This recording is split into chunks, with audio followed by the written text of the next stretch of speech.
Selamat siang, perkenalkan nama saya Rosa Amelia dengan NIM 111221099 dari kelas Manajemen Sabtu Siang. Kali ini saya akan menjelaskan tentang modul keadilan dalam bisnis dan hak-hak pekerja. Yang pertama, pengertian hak dan kewajiban.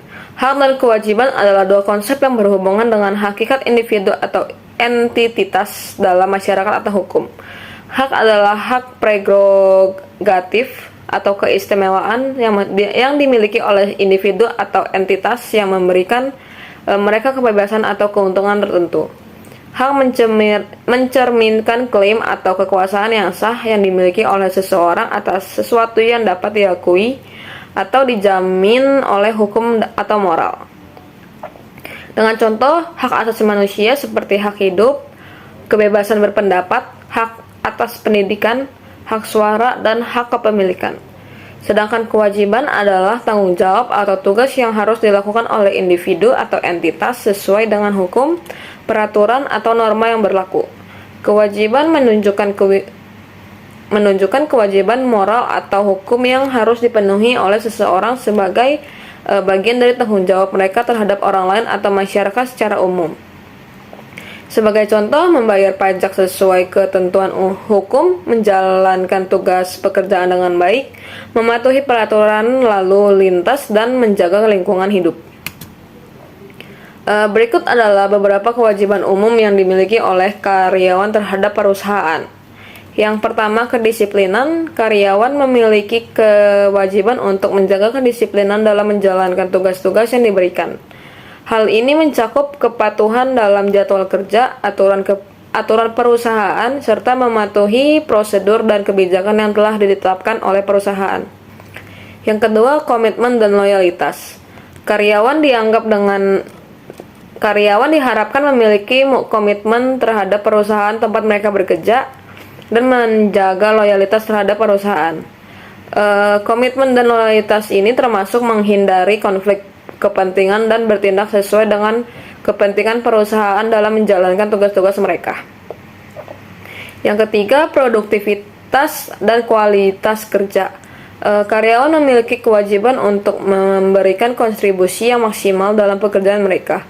Ini melibatkan menjalankan tugas dengan penuh tanggung jawab, menghasilkan hasil yang berkualitas, dan berusaha untuk meningkatkan produktivitas pribadi dan kinerja perusahaan secara keseluruhan. Yang keempat, keamanan dan kerahasiaan. Karyawan harus menjaga keamanan dan kerahasiaan informasi yang mereka akses dalam pekerjaan mereka. Mereka diharapkan untuk menjaga kerahasiaan data perusahaan, informasi pelanggan, atau rahasia bisnis lainnya. Yang kelima, kolaborasi dan etika kerja. Karyawan diharapkan untuk bekerja sama dengan rekan kerja, menyampaikan informasi dengan jujur dan transparan, serta menjaga hubungan kerja yang baik. Etika kerja yang baik juga diperlukan, seperti menghindari perilaku tidak etis, menghormati sesama karyawan, dan menjaga hubungan profesional. Yang keenam, pemenuhan target dan tanggung jawab. Karyawan memiliki kewajiban untuk mencapai target yang ditetapkan dan memenuhi tanggung jawab pekerjaan sesuai dengan peran dan posisi mereka. Mereka juga diharapkan untuk melapor kemajuan atau masalah yang relevan kepada atasan. Dan selanjutnya ada perusahaan juga memiliki tanggung jawab terhadap karyawan yang bekerja di dalamnya. Dan berikut adalah beberapa kewajiban perusahaan terhadap karyawan. Yang pertama, pembayaran gaji atau tunjangan. Perusahaan memiliki kewajiban untuk membayar gaji dan tunjangan yang telah disepakati kepada karyawan sesuai dengan perjanjian kerja atau kontrak yang sebelumnya mereka janjikan. Gaji yang dibayarkan harus sesuai dengan standar yang berlaku dan tepat waktu. Yang kedua, keselamatan dan kesehatan kerja. Perusahaan memiliki kewajiban untuk menyediakan lingkungan kerja yang aman dan sehat bagi karyawan. Mereka harus mematuhi standar keselamatan dan kesehatan kerja yang berlaku, menyediakan perlindungan yang diperlukan, serta melaksanakan tindakan pencegahan dan penanggulangan resiko kecelakaan kerja atau penyakit terkait pekerjaan. Yang ketiga, pengembangan dan pelatihan. Perusahaan memiliki kewajiban untuk memberikan peluang pengembangan dan pelatihan kepada karyawan. Hal ini bisa berupa pelatihan kerja, pendidikan lanjutan, atau program pengembangan keterampilan untuk membantu karyawan meningkatkan kemampuan mereka dalam pekerjaan. Yang keempat, keadilan dan kesetaraan.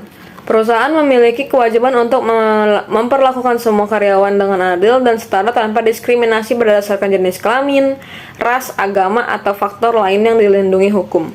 Mereka harus mematuhi prinsip-prinsip keadilan dalam mengambil keputusan terkait promosi, penilaian kinerja, penghargaan, dan tindakan lainnya terhadap karyawan. Yang kelima, komunikasi dan konsultasi. Perusahaan memiliki kewajiban untuk menjalin komunikasi yang terbuka dan transparan kepada karyawan.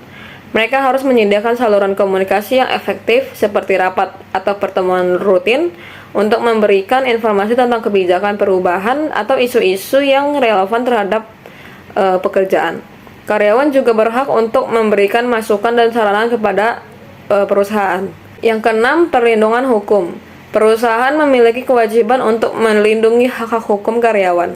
Mereka harus mematuhi peraturan ketenagakerjaan yang berlaku, termasuk hak karyawan terkait upah, jam kerja, cuti, dan perlindungan ketenagakerjaan lainnya. Dan karyawan memiliki hak-hak tertentu terhadap perusahaan tempat mereka bekerja. Berikut adalah beberapa hak karyawan umum yang dilindungi oleh Undang-Undang Ketenagakerjaan. Yang pertama, hak atas upah yang adil. Karyawan berhak menerima upah atau gaji yang adil sesuai dengan perjanjian kerja atau ketentuan hukum yang berlaku.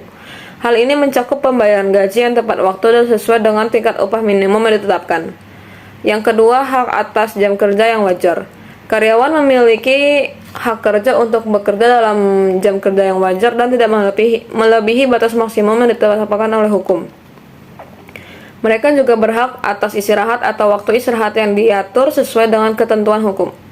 Yang ketiga, hak atas cuti. Karyawan memiliki hak untuk mendapatkan cuti, baik itu cuti tahunan, cuti sakit, cuti melahirkan, atau cuti lainnya sesuai dengan ketentuan hukum atau perjanjian kerja yang berlaku. Yang keempat, hak atas perlindungan kesehatan dan keselamatan kerja. Karyawan berhak bekerja dalam lingkungan kerja yang aman dan sehat. Perusahaan memiliki kewajiban untuk menyediakan perlindungan kesehatan dan keselamatan kerja yang memadai, seperti pelatihan keselamatan kerja, penggunaan peralatan perlindungan diri, dan pengendalian risiko kecelakaan kerja.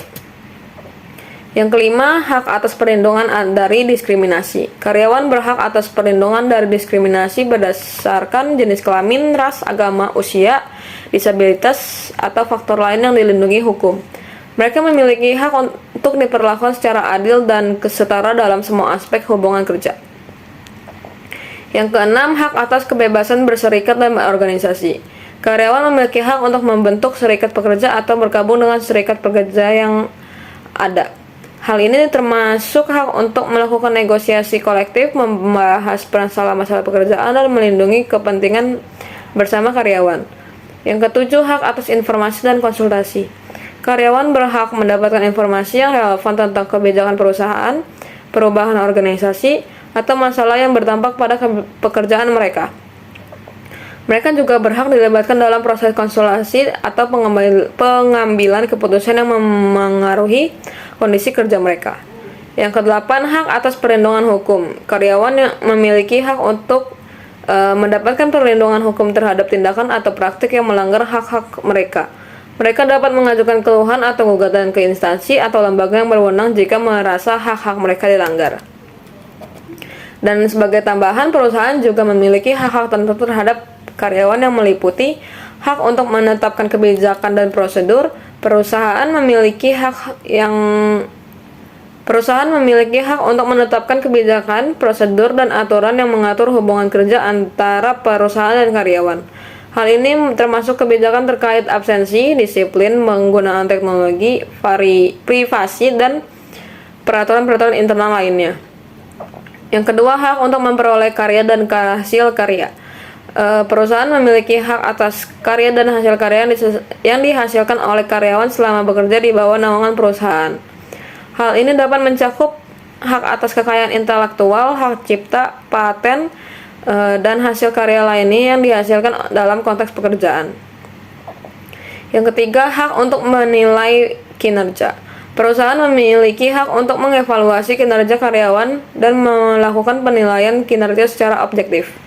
Hal ini dapat dilakukan melalui proses penilaian kinerja, pengawasan, dan pemberian umpan balik terkait kinerja karyawan. Yang keempat, hak untuk mengambil tindakan disipliner.